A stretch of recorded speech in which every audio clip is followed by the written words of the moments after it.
That's just me, you know. About to hear me open up a hard cantaritos. Got the Jarritos Cantarito on deck, man. They don't taste. They taste just like Jarritos, which is great, but they definitely do not taste like a Cantarito. If you've ever had a Cantarito, fucking delicious. My guy, that's one of them words that's like you just got enough oomph on it to make me know I can't pronounce that shit right. What is a cantarito? Okay, so if you look at the camera here for you guys to see, but in general, there's these little clay pots. This is if you get it the right way, it comes in a little clay pot like this. And it's basically like a mix of like fruits and liquor and some type of soda, you know? There's variants in between. Like I know my family does it with like squirt, because that's very Mexican. Like Mexicans love squirt. Mixed up fruits. And it's just like a punch in a sense. And they throw it in the jar. But something about like the freshness of the clay pot, plus the clay pot has to be prepped. Like it's a whole process. So like my cousin will like soak them and chill them. And so you get a little bit of that earthy taste in it. Man, it's delicious. Takes me back to my ancestors. Why, that's an Anheuser-Busch product. It is. How can I enjoy these things? I'm supposed to not like that, right? That's how this works now. I mean, I guess here's the thing though. You gotta hate everything because all of our money goes to everything bad. There is no ethical consumption under capitalism. It simply doesn't exist. You can do your best, and I do my best, but also I was never drinking Bud Light anyway, and I support trans rights because trans rights are human rights. Yeah. It's relatively easy, people. Also, I mean, there's that, and then I'm like, people really like upset over Bud Light? No, like they just these people just want to be mad at all times. Yo, but I did see something that was like very, very interesting in terms of like, you got to remember too, these companies are fucking smart. Yeah. They don't just put shit out just for the sake of putting shit out. Yeah. I already had this sort of processing in my head in that Bud Light is for a certain segment. And Budweiser is for a whole different crowd. Mm-hmm. So when you look at the branding for Budweiser in itself, the white and red can, it's the very Clydesdale, America, you know, the dude in flannels. And then the Bud Light has always been party crowd, you know? Yes. So I think they're really like basically pitting their two bases against each other and then just selling way more beer. Like, yeah, identity politics with beer. Mm-hmm. Yep. That's exactly what it is. Identity politics for sure. So I need to find me these. I need to support Anheuser-Busch in their campaign to make Dorito great again, and find me these alcoholic Johns. Where'd you find yours at? I mean, I doubt. You know what I'm saying? If you found it, let's say at Ralph's, then I could probably find a Kroger around this bitch that'll have it. Well, I found them at Stater Brothers. So I don't know if you guys got Stater Brothers near you, but I know they're everywhere. Like Target's got them. Okay. Yeah. That's what's up. And but yeah, I would say if you got like the Kroger app, or at least the equivalent would be the Ralph's app, it's pretty accurate, man. Like it'll tell you this store's got the thing and what aisle. Oh, that's cool. Very cool. So, that's enough old man talk for these listeners over here. Join us, make your shopping more efficient, young people. Hey, I'm saying if you don't want to take some wisdom and learn how to do better, play yourself. We out here just trying to make you great. Exactly. But let me tell you, so far, right now I'm drinking the tamarind one, or tamarindo, and I've had the other ones like the orange and the pineapple were both very good, but a little too much on the syrupy side. The tamarind one, fuck, that's my number one right now. Okay. So like, I get down with pineapple Doritos, and I wonder if they got one that's like popping like that. It's like, okay, this the one. But like I said, for as far as hard sodas go, this is the first one I've ever had that I like really, really enjoyed. I mean, I know what Jarritos is, and it's a fucking soda, but a lot of times they have that very synthetic taste when it's a hard soda. Yeah. And this just tastes like Jarritos, like just straight up. It's because I don't fuck with Goyas no more. You know what I'm saying? Yeah. But I lean toward Jarritos, and I probably, who knows, they might be doing, well, clearly they might be doing just as bad as as Goya, but the CEO of Goya is a real super duper Trumper and was on some bullshit. So I was like, can't fucking Goya no more, and I have not since. So and that's like I said, because Goya's got the good. They got the Latin frozen foods on lock. They can get pupusas and like the fucking fried plantains. Damn, man. For me, it's their ginger beer, which is the most perfect spicy ginger beer, and no one has anything close to it. And I've been trying everybody's, but I just like, I'm like, look, like I just said, no ethical consumption under capitalism, but you try to do your best, and I cannot support a dick like that dude. So I won't. I respect people's lines, man. You know, you gotta find which one works for you.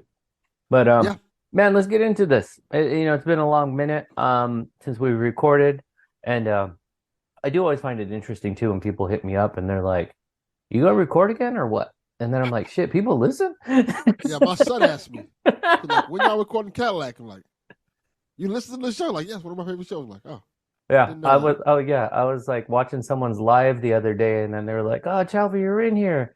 When's the next Cadillac?" And I was like, "Word."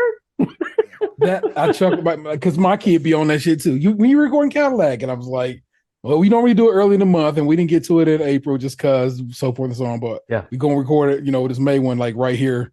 Yeah, and so Cadillac for the kids. Exactly. You know what? It's not just for the kids; it's for the people. For sure. Yeah, know. But what I need to know is what is up with my man Delvin, his life, these women, and all the trials and tribulations in between. So the way we're going to kick it off today is Delvin's going to kick it off with some, what's up with you? And then in there, we're going to flip the Happy Meal, and we're going to now call it What's Good to Great. And so he'll give us his highlight, too, of what's going good to great with him. So kick it off. It's been a really interesting couple weeks. Lately, I've been feeling off. Okay. And I couldn't explain it. Like, even if you listen on podcasts, I kind of like found myself slurring and not remembering shit and stuff like that. Is that just because you've been draining your balls too much? It's like hit your head. I wish that's what it was. So I also noticed I was getting a lot of headaches as of lately. Okay. So something told me, check your blood pressure. Yeah. I checked my blood pressure. Blood pressure was like 175. Yeah. Blood pressure's never been that high in my life. And I realized it was stress. Mm-hmm. Yeah.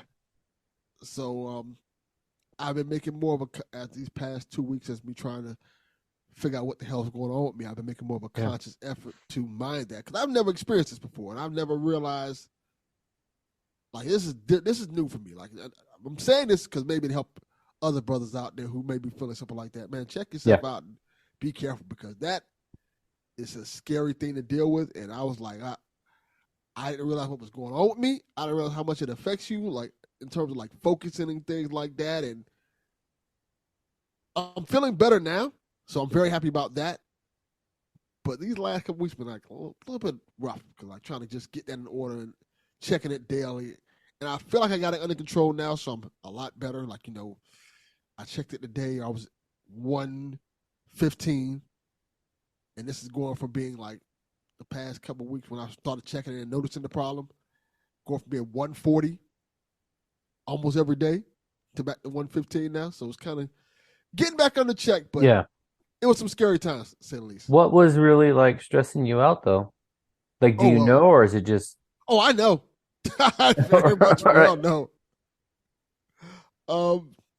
Just dealing with a lot of stuff in terms of like life and pressure. Yeah. It's dealing with, I won't say the new girlfriend's causing problems, but she's causing problems in terms of the effect of her being the girlfriend? The old girlfriend. Exactly. Exactly. The effect of her existing is causing problems. And it's kind of been a little strain on me and my kids, for that matter. Because they're like, why is this a thing that's going on? Like, Dad's living his life now. So that's been a thing. And that might be a story for So Tell Me. I don't probably should tell that story here. But yeah, that's weighed a lot on me. And it's just dealing with other things in life. But overall, I'm good. I'm really good, Just been an interesting last 3 weeks. Birthday was great. Yeah. Let's get to the good part. Let's start with that. Shout out to the boy T, because I got this in the shit. You can't see it because I love it. I love that it's just like you can see it, but you can't see it. It's like you got a camouflage on. Look like I'm just showing a blank screen. Right. Let me see. Like, no, you got to see this. Like it's wearing the Harry Potter cloak of whatever invisibility. Yeah, no shit. For those listening, Delvin's trying to show us this gift that he received from T, and then it just did not like show on the screen at all. At all. Got the backdrop. But you can tell something's there. It's like when you're playing a video game and you're like, that thing is shiny in the corner. Let me see what's up. Like it just glitched out. All right. Yeah. T sent me this in the mail. What this is a rare Nas album, right? It's a live joint, so yeah, and I don't know how many copies they actually pressed up for Record Store Day, but I will get you that data while you are discussing it. Yeah, but this is incredible. I didn't, because when T went to the store, he said he saw it there. He saw like the thing. When I told him, if you get it, get me one, because I'd never seen this before. And now that I have it in my possession, I'm so excited to have this. I don't even want to open it. But it has pretty much all my favorite Nas songs on here. And this is a show I wish I'd have went to, because this like the perfect time to be a Nas fan, because based off what this said, it was in 2002. Mm-hmm. Yeah, I'm looking at it now. So that is a Record Store Day pressing of. There's only 6,000 copies of that particular record. It's a Record Store Day first, meaning it'll come out again another way. But you are the first one to get your hands on it at this point. So not bad. So I'm not opening this at all. Is it in a? You gotta open it. No, you gotta spin it. You gotta spin it. You gotta open it. I do want to spin it because it has like all my favorite Nas songs on it. Yeah, here. I'm gonna show you the trick. Hold on. I'm gonna reach back here. This is not really showbiz, but still. Oh, you're gonna reach back there so we can't see it just like yours? No. So if I got to, I'll turn the whatchamacallit off. Just trying to grab everything I need to pull this off. Somewhere in this drawer. There we go. Get the razor. So you know what? This one is a bad example of it, but you'll see my point here shortly. So we were not supposed to be talking about records this early in the production, but yeah, man, you guys are fucking up the system here. I read a whole outline. Yeah, we just ignored that. So basically, when you get one in plastic, you know what I'm saying, this one actually has a proper, oh no, you know what? This one does not. So this one, I need to do just what I'm about to tell you to do. So basically what you do is take your razor and just come along the side here. Mm-hmm. Okay. And you do that, especially records like this one, and I believe that one is not where the sleeve don't open up. You keep the stickers on. Yep, my stickers is gonna stay there. The record opens nicely. I can just get my record out and I can spin it and enjoy it. Mm-hmm. And everything is whatever. I put a sleeve on there, so you already have an additional sleeve. I got a sleeve, yeah. Yeah, so you're good to go. And like I said, all you gotta do is drop that one into plastic, like I'm about to do with this one. So you can open it and enjoy it, but still maintain your stickers and everything about it that makes it nice. And that's how I pretty much open all my records. My son hates it because, like, especially if I get a Gameboy one, you know, where it opens up. You're like, man, I love opening them up, and I don't like that you cut them that way that I can't. And I'm like, hey, man, when they're your records, and some of the records that are on the shelf over here are his. Well, son, life's a bitch. I mean, it is what it is. No, but that's a good get, because the one that is a good year, that probably would have been a really good show to attend as well. Yeah, 2002, right after the Jay-Z beef. Yeah, and the cool thing about this live show is he performs Ether. Damn, which he does not perform anymore. You see, like, so how are you going to be like, I'm not going to listen to this album? I have to hear this. Like, he performs Ether, he performs One Mic, he performs all the Nas songs I like legit love. This is like the era of Nas. That's like one of my favorite eras of Nas, because, you know, you got the Stillmatic era, which is people like, I guess people want to call that Nas's comeback. And then you have Godson, which is almost like the antithesis of the Stillmatic era, when Nas was kind of just a different vibe. And I just love this era. So this is like, and all the joints that I love from both of those albums are on here. So this means a lot to me. Thank you, T. Yeah, you're quite welcome, bro. I didn't realize it was that. I just know you. I know you love Nasir, and I was just trying to make sure you had that. That's even cooler that you appreciate it on that level. You know what I'm saying? Yeah, this is amazing. I wish I could have went to this show. Looking at this, Webster Hall, 2002. You can go back in time and figure it out. I wonder if they have a recording of this. Like, if I can watch this on YouTube. I'm sure there's got to be something. This is dope. Now, did you back to your birthday though? Did you go anywhere? Like, what did you do? All right, let's get to that. It's been an interesting birthday, to say the least. I think, if I remember correctly, on my birthday, we went to Benihana's, which was fun. Mm-hmm. Because shit, I don't want to get to this whole story. So because that, like I said, that's some So Tell Me stuff. But a whole weekend was planned out, my birthday weekend. Mm-hmm. Didn't end up happening, but we went to Benihana's that Sunday. And then the next weekend, I spent that Saturday with my girlfriend. Mm-hmm. Like, I stayed, we rented a hotel. We stayed in the hotel that night. Nice. And it was nice until the next day. God damn.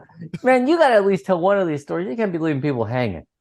Okay, I'll tell you. Now, I was going to say, Benihana's, I know, just to kind of summarize a little, like, that was, like, to spend time with the kids. Like, yeah, keep them close. Like, it was going to be, like, Dad's Day birthday type of thing.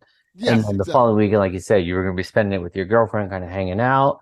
But as mentioned earlier, there's a little bit of a wrinkle in there, and that the ex is trying to make things uncomfortable.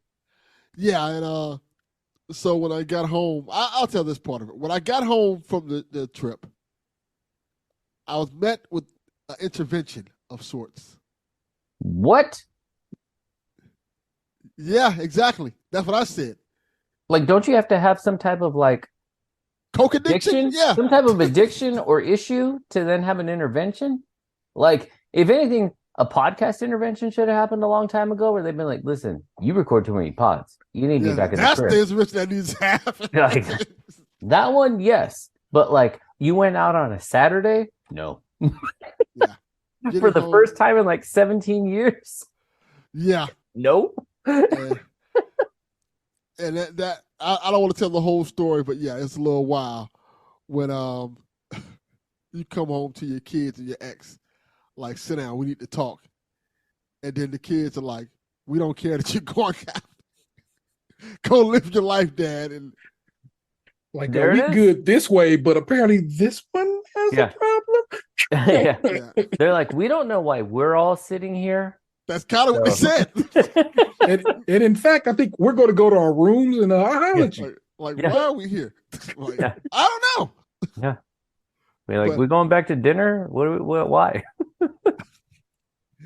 But that led to another situation and led me going out of town to Orlando, which was okay. Yeah. It's been like the summing up, it's been a whole week of ups and downs. Ups and downs. And I think that's going to continue this week because, like I said, Thursday, going to see Guardians. Super happy about that. Saturday, I'm going back to spend time with my girlfriend. Mm-hmm. So Sunday, I was probably going to have another intervention. So okay. Hold on. When did this officially become girlfriend? I was about to ask that. Like, is she, like, when was this, like, this the real deal? I don't know. It just kind of happened. Okay. When people kept saying to me, nah, fam, that's your girlfriend. Y'all are doing everything that boyfriend and girlfriend do. You can kind of try to hide it. But it's kind of your girlfriend. Did you two have, like, a conversation? Questions coming out my mouth, my guy. Correct. Yeah. Has this been made official? Have y'all sat down and said, okay? Yeah, it kind of has. Yeah, she's like, yeah, that's my man. All right. Okay. You know, I respect it. I wasn't sure if it was one of those, situational things. She's like, listen, we already seen each other naked enough times. I think it's official. Yeah, that's. Was that a part of it? Possible. Like, what you know my dick look like when it's not hard? Come on, man. Yeah. Yep. like, here we are. Oh shit, my son listens to this show. After we finish reading Negro spirituals. Why were you reading them? Why were you reading them and not slanging them, Dale? Right, seriously. Because we want to get in the content that much more. Okay. It's fully understanding and embracing, you know what I'm saying? Is this before or after you purchased a green book and went on your vacation? Oh my God. You got your finest linens.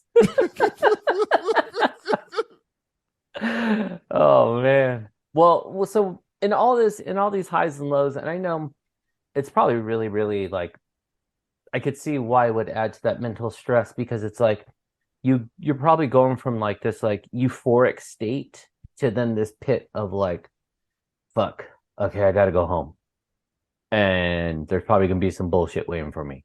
Like you're dealing with. You would think that, but I thought, because I was single, right? This shouldn't be a problem. Well, no, I agree, especially when your ex has a whole ass relationship and like, yeah, you would think like, hey, there's no problem here. Damn, you know what it is. I was wrong. Delvin gets these women digmatized. They can't give up. That's slanging. That might be accurate. Slanging and swanging. They're like, nope, sorry. I have another story that I can't tell on this podcast. Jesus Christ, man. Well, so what's your good to great? What's like your big highlight where you're like, all in all, with all this bullshit going on, this is amazing? Without question, it's the Nas album. That is amazing. Right. I am extremely happy about it. T told me I should play it, so I'm going to play it. Yeah, I think I'm excited to hear it. I want to go to the next Nas show that's down here. Mm-hmm. It's just great. Put it this way. I was going through so much stuff. There was a wrestling show down here. AEW came down. I didn't even realize it was here. Damn. That would have been your shit. Especially when you go to these generic wrestling things where it's like, Delvin said, you're going to see me and hear me at this wrestling. And then someone posted a clip where legit, it's like, yeah, that's Delvin. Oh, you can hear him. You can't see me. It's like 8 dudes in the crowd. Yeah. That was actually factual. Yeah, that's what I said. Like, it's not a lie. It's not embellishments. This is not an embellishment. I was one of the 20 people there. Yeah. What about you, T? What's been going on in your life in the world of Cleveland? Oddly enough, not too. Oh, hold on. No, hold on. Let me back it up. Let me toss it over to my man T, who's got the longest running podcast in Cleveland until disputed. It's Crunching Milks. I want you to know we finally just came to terms with it and just accept that we are indeed Cleveland's longest running podcast, and ain't nobody told me different. And until somebody do, I'm just calling it Cleveland's longest running podcast at this point. Anyone listening? Say something. Yeah, we celebrate Skims 10 years of doing States Crunchy and Milk come the 16th, Tuesday the 16th of May, and will be 10 years since we dropped the first episode, upload the first episode to the world to listen to, and I'm very, very excited about that. Just that truly is what has been my focus. I'm saying I've been trying to make sure I get everything lined up for this month. I'm going to try to have guests every episode recorded in the month of May. So if you get a request, you know what it is. Mm-hmm. And so far, first two episodes covered, and I need 2 more to get covered, and we're good to go. And I'm very proud of what we've managed to do for all this time, and just kind of that's really been my what's been going on with me. Like I said, that's basically what I've been doing. I've been chopping up and setting up shop. Family wise, I'm saying everybody seems to be doing well. My kid is still playing lacrosse and is as we discussed last time, and they've been playing games now. And lacrosse team is currently, what are we at? I think 3-4, 3-5. So we're not great, but it's also our first year playing the game. Okay, and so I have good. We had a week where we won all 3 games we played. So I was about to say, I remember you showed a picture where like the whole team and you guys were like 3 wins or something like that, which I was like, that's fucking tight.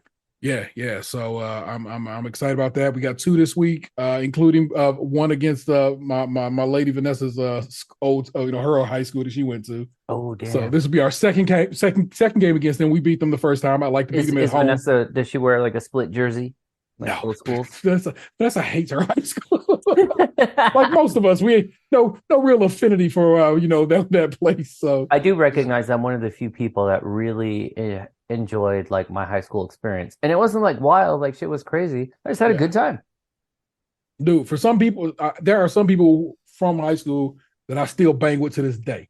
Show love to, sometimes visit with, you know what I'm saying, when it goes down. My high school best friend, his father lives around me, kind of local. And so he'll come through every now and again. I get like, oh shit, I get to kick with my mans. So for some people, high school ain't too terrible. High school is bad for me because we were real poor. Uh-huh. Yeah, I was and that's when I lived in Atlanta, and Georgia is Atlanta, of course, is this beautiful black island amongst a sea of racism. So let me ask you this, because my family actually doesn't like for me to talk about this. When you were in high school, how many pairs of pants did you have? Truly, I think maybe 2.5, 3. Okay. I'm not joking. I had to regularly wash them to keep them kind of nice. And so how about you, Delvin? Oh, I had a bunch. Okay. But you were rich. No, I explain this. And this kind of elaborates why I'm so close to my grandmother, because my mom didn't have money, but my grandmother did, and she used to take us to the flea market. And she would buy us off-brand clothes. So, while everybody else was wearing Guess jeans, I was wearing Paco and stuff like that.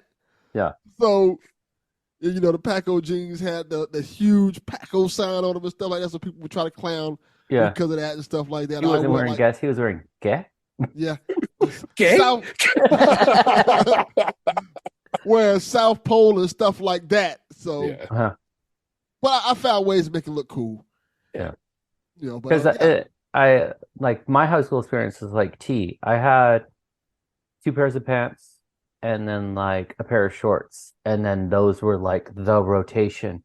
And then I would go through like growth spurts, and then they were just like wildly tight, and my parents just like would not buy me new ones. And so then it was like not until I think it was like my sophomore junior year, then I got a job. And so then I was just like, I was mastering the art of thrift store shopping, so then I had more stuff. But it was like 1 pair of sneakers, like the same pair of jeans, like basically through high school, with a few, like probably when I got more junior senior, then I had a few more things in there. But yeah, man, when you reflect back and think like, damn, like, oh, we didn't have a lot of shit. I will say this. I was fortunate that the flea market we had a lot of good used stuff. Nice. That's a win. So I would get like used Reeboks, but they were like the new ones, like the Shaq Toasters and stuff like that, for real cheap. Yeah. like people, I guess people would get tired of wearing them when they trade them in for Jordans and stuff like that. So like I had the Penny Hardaways, I had the Shaqs. I really had some Wayne Gretzky hockey shoes. Those Shaqs, the Shaqnosis ones. Yes. Like thinking back to those, they were pretty ill. They were. They really were. They were like, that was really like, I know people like really clowned on them and were just like, it's looking weird. But to today's like sneaker culture, fucking ahead of the curve. Yeah, big time. Yeah. I had those. I had the Patrick Ewings. But all because like flea markets had that stuff there and flipping them. Nice. So yeah. Anyway, sorry for the bird walk. I was just curious. But anyways, okay, so keep it going. So high school, lacrosse. So we got a couple of games this week, and I hope all's well there. My son got a gig, and so he's been working for a few weeks now.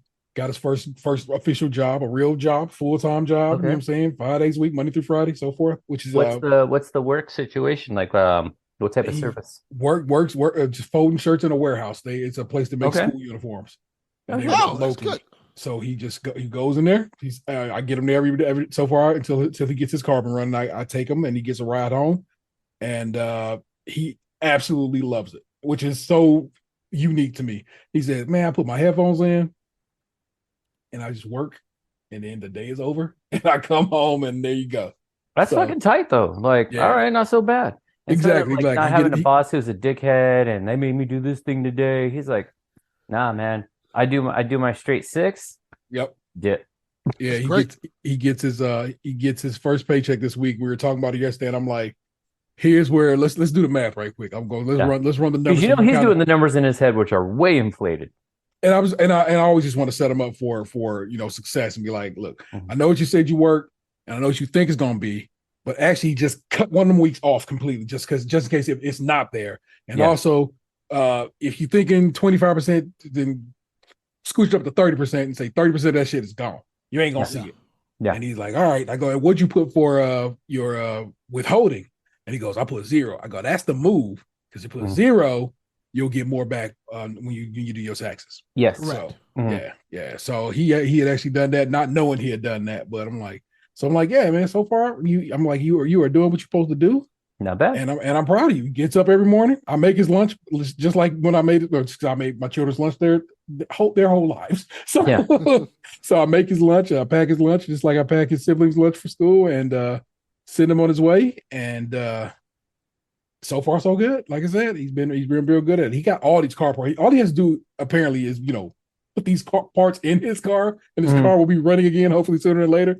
But he has to get it out to his buddy's dad's house, because that's who has all the equipment in the garage space to work on the car. So at some point we're gonna just get AAA to tow it out there, out to where his buddies stay at. Yeah, get his car up and running.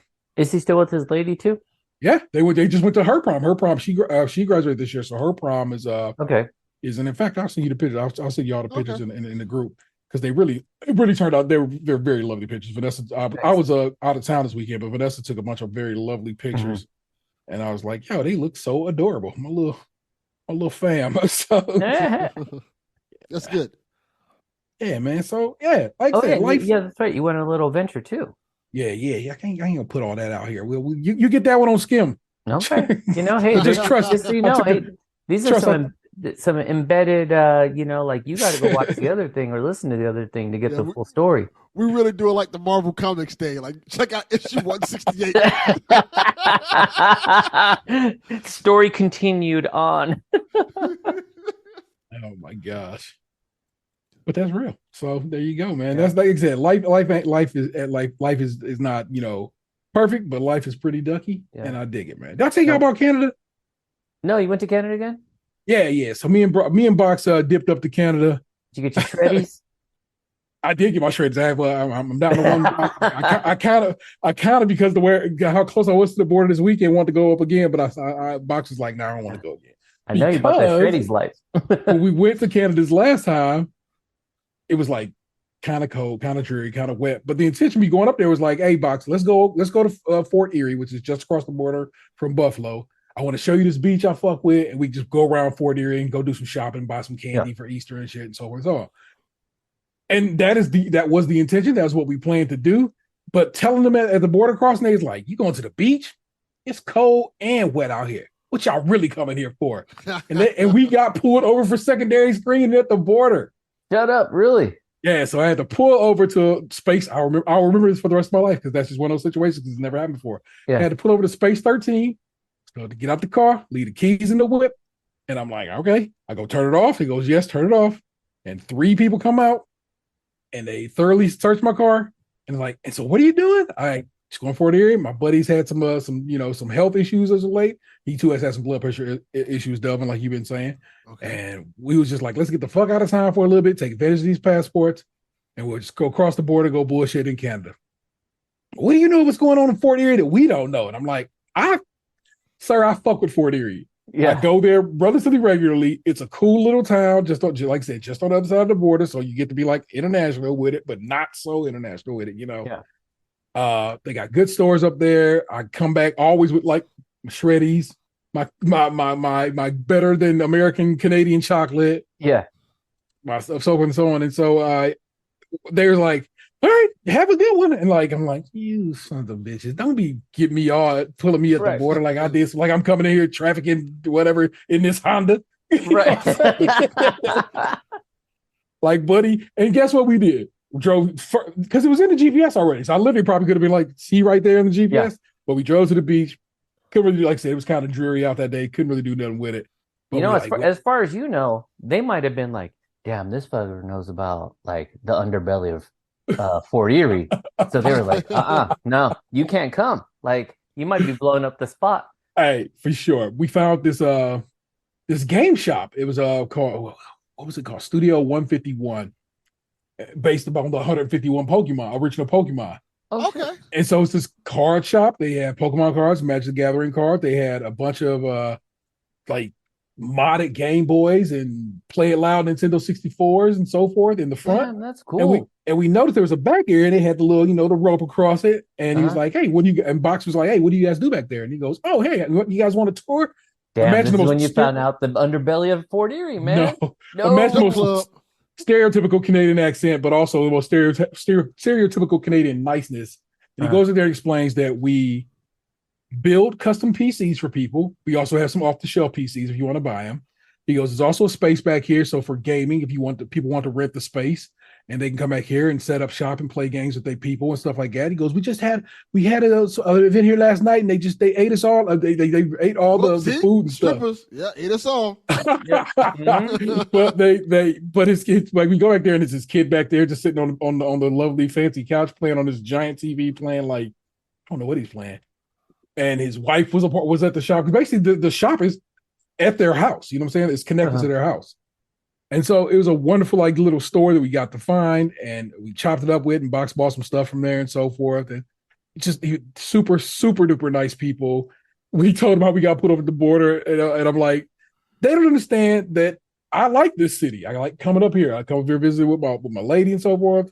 It's a very nice time. And I just want to share that with my homeboy.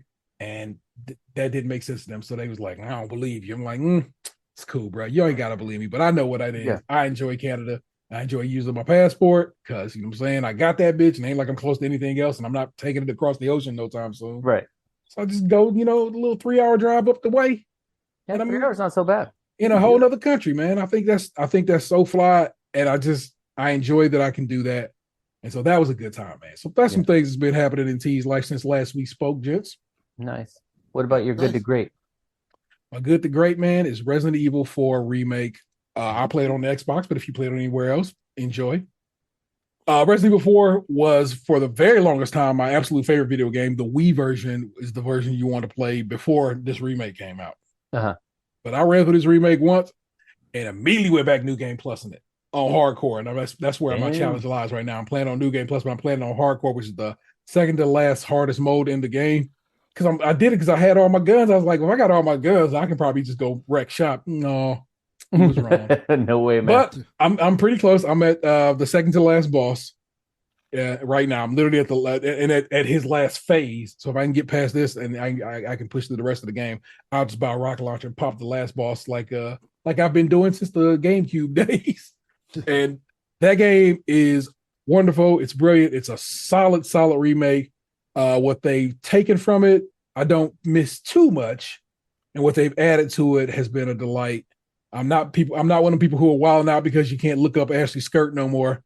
They put her in a skirt this time, which was smart, by the way. Yeah, everything about that is intelligent, and I'm not mad about it at all.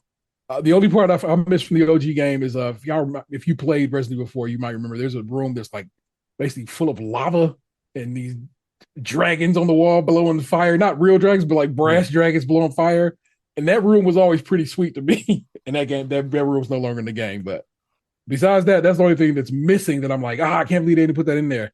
Everything else they got rid of, I'm like, that was a smart thing to get rid of. That extra boss. I haven't heard anything like super like negative or upsetting. Like people are saying what you're saying. They're like the changes that have been made, whether it's like cosmetically, like aesthetically, or like mechanically, it's like, yeah, okay, that's fine.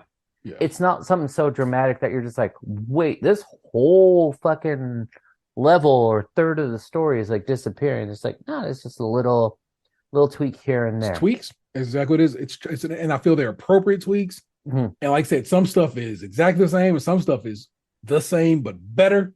Yeah. And so just a great time. And I'm just throwing out, man. Just if you have not, or if you're like I don't know, just cop it. It's worth it. I'm actually probably gonna pay for some of the DLC for it. Because it's like one of the ones where I love it so much. I'm like, let me go ahead and give you sprinkle a little extra on top of this. Plus I'm gonna focus on that until Zelda comes out. And then when Zelda comes out, that'll be me back on my bullshit, taking it back to Hyrule. Nice. So nice. Yeah. Over on my end, I mean, a lot has happened. I mean, number one, like, it's just the school year just continues to be like fucking insane. So right now I'm down to like my last 5 weeks with the students. Yeah. And so it's like just getting site plans, a lot of documentation and shit like that together. But really been trying hard to like basically like disconnect from work. Like if I'm home, like don't talk to me, just really like leave it there. But I've kind of had some like adventures here and there, some fun stuff happen. Um, Kind of like one of my biggest losses was when I know I've mentioned this a bunch of times, but like we had a storage unit before we moved into the house and then realized that like all kinds of shit, like all my guitar effects pedals got stolen, drum set, fucking, but my main thing was like a really like high-end Marantz, like vintage stereo. And when I say it, like it was like one of the top tiers. So it's like 1,000 fucking buttons on that bitch. And it was beautiful and it was gone. And I just like now finally having like a record player and a bunch of records, it just wasn't the same on the little like preamp adapter that I had. Though it got the job done, it just I knew it could be warmer, or like fuller. And so every so often I'd check on best place I found was like Facebook Marketplace. And so though I don't log on to Facebook to just see everyone's bullshit, the marketplace is actually pretty tight. And so I would periodically check in and people would just sell those Marantzes, even for like a really low end one.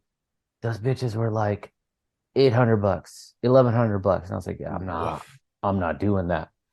And so then I log in like last week or the week before, and there was this guy selling one, and it was a mid-tier one. So at least I knew it was like pretty decent. But he's like, yeah, it's just been sitting for like 3 years. It's just, it's got some like wear and tear and dust on it, but it works. And it was a very, very reasonable price, like only like a couple $100. I was like, okay, cool. So I went to go check it out. It was scratchy. He was like, listen, it fell. And so you could see this is like dented and this is like bent. He's like, but it works. So we played it, it worked. But still, like I said, it just had like it was the corrosion that sets in, Yeah. But I knew that if I bought that, there's like this like I think it's called like deoxit or something like that. And you can spray it on your electronics, like inside the pots and on the connectors, and it takes off that gray, grimy corrosion instantly. And so I took it, and the Marantz, those old vintage stereos are easy to take apart. So it's like took off the front, took off all the knobs, opened it up, started spraying and scrubbing and dusting, and then plug it in. Sounds fucking beautiful. And then it's got that nice blue like vintage light up in the front. Vinyl sounds amazing. Like it's just full and warm. I'm like, fuck, this is like it was really, really exciting to then, though it's not the same Marantz, it's like it completes the vision that I wanted, So the only thing it did though is it fucked up like how I take pictures of my vinyl now. So I got to think of a new way to do it. But that's just a minor piece. And then because Coachella was around here recently, they do a lot of one-off shows. So I took my daughter to go see the Breeders and the Linda Lindas. Linda Lindas are a rock band consisting of girls from like I want to say the youngest might be like 11 and the oldest might be like 17, maybe. Oh. And so I was like, I told her, I was like, let's check this out. I think you might think it's fun. It was an all ages like club show. And it was kind of neat because in the show itself was like literally like a mom and her kid or a dad and his kid, so it was a very like split crowd. So it wasn't like out of control or anything. But we showed up what I thought was going to be early, ended up being later. And so we missed Linda Linda's, we saw the Breeders. But the highlight though, honestly, was like just getting to spend time with my daughter, like driving and talking and just having the time to like connect. That was really, really nice. Breeders were great. It was like super awesome to see them. And to see them in a really small club too was like rad. And then this group is really young. Yeah, they're really, really young. They're fun though. They're a fun band to listen to. The drummer's 12, the guitarist is 16, the bassist is 15, and the vocalist, the lead vocalist, I guess, is 18. And they started like 3 years ago. Yeah. You got to think that youngest one started at 9. That's crazy. Oh. Yeah. So I mean, it's just been like fun stuff like that. And then I got a new car. My car, I think did I say this? Did I share it here or did I share it on like was So Tell Me about it not getting shipped? Oh. It wasn't on there. So we'll say it was on So Tell Me. Yeah, I think it might have been So Tell Me. Because then Dylan was like, what? So here's what goes down. So happened. I get my car. I decide I'm going to go with an electric vehicle. Just it's the more efficient. My FJ Cruiser, I loved it. I miss it so much, but it was starting to go to the mechanic like once every other month now for just a new thing where I was like, yeah, gas is really expensive. I don't know if I can fucking afford this car anymore in terms of like just maintaining it. So the writing was on the wall. I gotta get a new one. So I opted for I was peer pressured by my wife into getting a BMW. Yeah. So I got an all electric BMW, not that little cube one. I got the i4, which just looks like a regular BMW. Yeah. And so it's nice. It's nice. It's all black on black. Just to support my community, you know. But it's fucking it's beautiful. I love it. Looks like some shit James Bond would drive. Yeah, man. It's fucking nice. And then it was funny when I was putting the order in, they called me because I opted out of the heated seats. You know, you got to subscribe to them shits. Yeah, like if you want to, like, because it really is like a list, and they're like, you don't want the seats, and I was like, no, and they're like, pay for this shit, fuck you. Well, no, they were like 97% of people who order one of these cars or any BMW gets the heated seats. It's like luxury, and I was like, listen, I'm always fucking hot. The last thing I need is to be hotter. So the thought of a hot fucking seat sounds terrible. And have you had heated seats before? Jessica's car has heated seats. I have. I hate it. Oh, my nigga. I'm sorry, bro. It just changed your life to me. I'm saying that's one of the things where I'm like, yes, keep my butt up and my lower back. I just find it wild. They like, you got to pay a subscription to get heated seats. That's like, yeah, it's very cafeteria list. But I did get the upgraded Harman Kardon stereo system. Yeah, you did. That bitch has like, I think it's like 18 speakers throughout. That's dope. Let me tell you, that stereo system is ill. Like doing Dolby Atmos in the whip. I can't figure out where the bass. I know where the subwoofer is, and it's in the back of the car. I can't figure out where it's coming from. It's around me, like, and it's not just like, oh, the subwoofer's in the back, so the bass is in the back. Like that shit is balanced, like balance. Where I was like, oh, okay. So that's been really, really amazing to then like have a new car, have an electric car, and trying to figure that out. And it is overwhelming because of the display and all the things it can do. That I'm like, oh, this is a lot. But the story goes down like this. I order it, and then I was telling Delvin the story. That's what it was. So tell me, because I was getting my car washed at the time. Yes. And so we're talking, and I'm like, oh, fuck my car. I ordered a car, but it's not coming right now. They let me know. They were like, hey, we know we told you your car was going to be delivered, and it was going to be here any day now. Well, the boat arrived, and your car was not on the boat. It's still in Germany.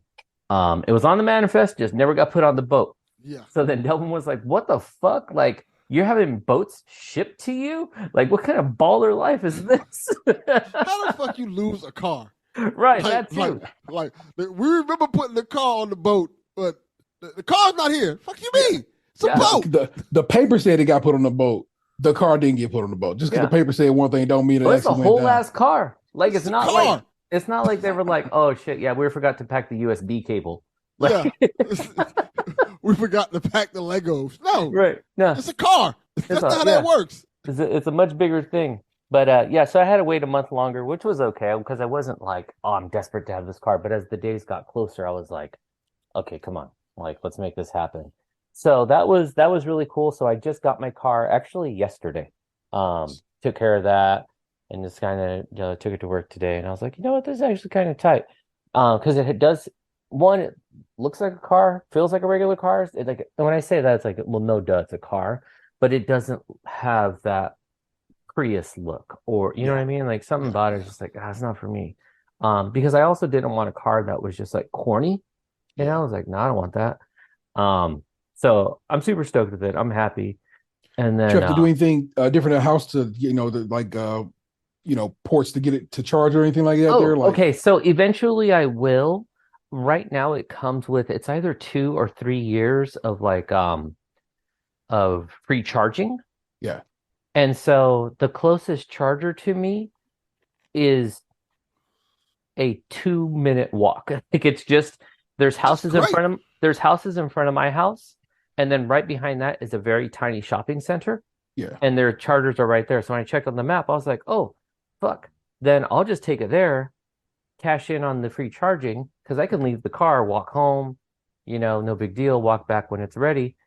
And because I know what's going to happen is I'm going to put the charger here at my house, and then I'm never going to use that one. And then I'm going to be paying for it. So I'm like, well, you know what? If they're giving it free for a couple of years, I'll get to it when I get to it, but I got time. If the charger was way the fuck far away, that would be a different story. But like I said, it's just the street behind me that I'm like, yeah, fuck, I could do that. That's not a problem. How far can they go on a full charge? Do they claim?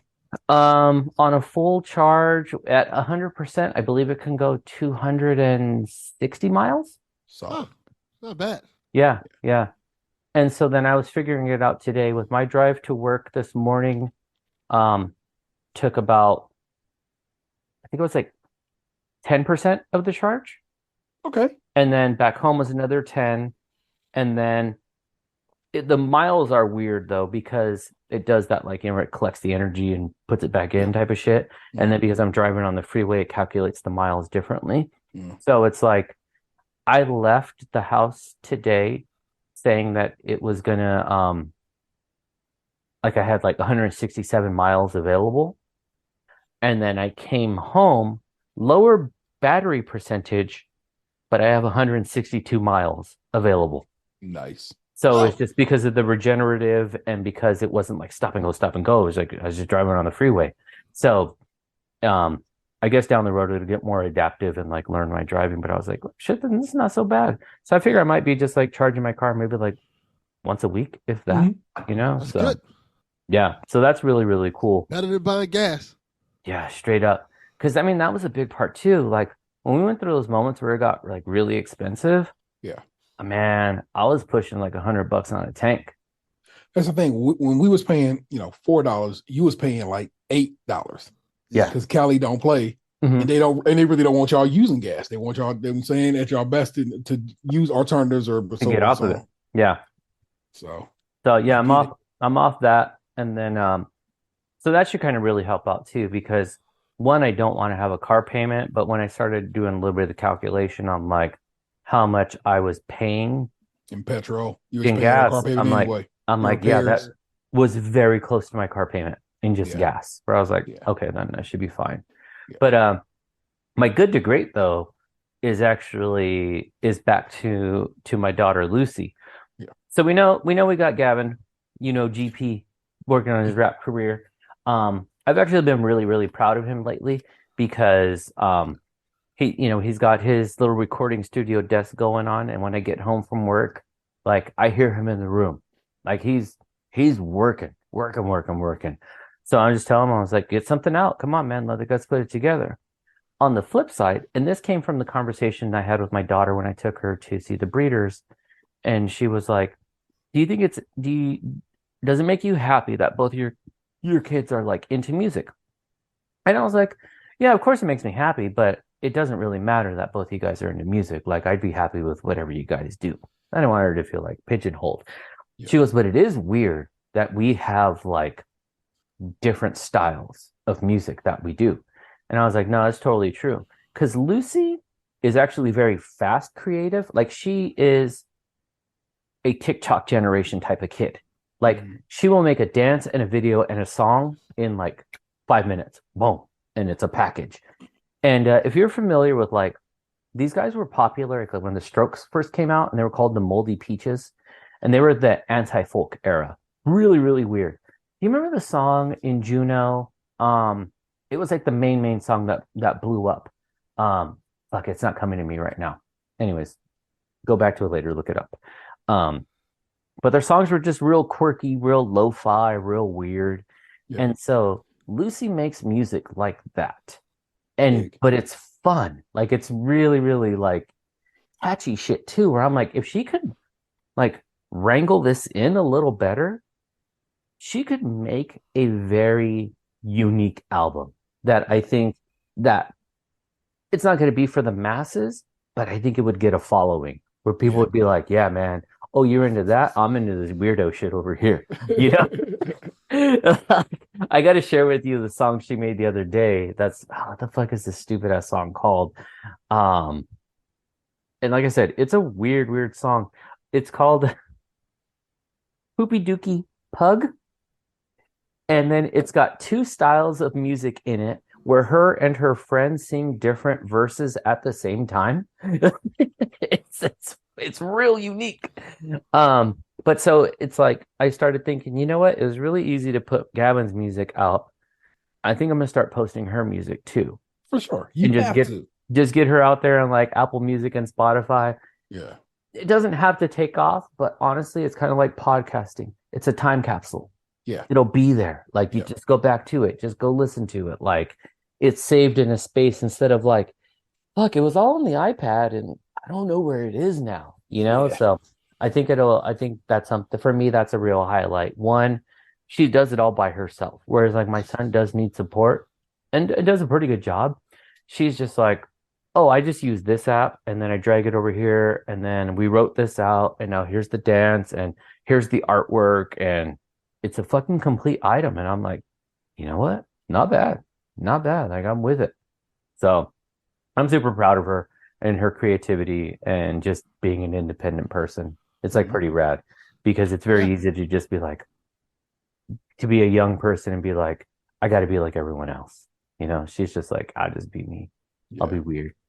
Oh, and then side note too, she did her folklorical performance. I think since the last time we recorded, that shit was amazing. Like she did an awesome job. Once she was done up, I was like, oh no, she's like a whole ass woman now. Yikes. So it was beautiful. But let's kind of transition a little. I want to get into our what's up with that. Ooh-wee. What up with that? What up with that? Ooh-wee. What up with that? What up with that? He said, she said, we said, me said, what up with that? And then our what's up with that is, what's up with people still writing fucking checks at the store? Like, who?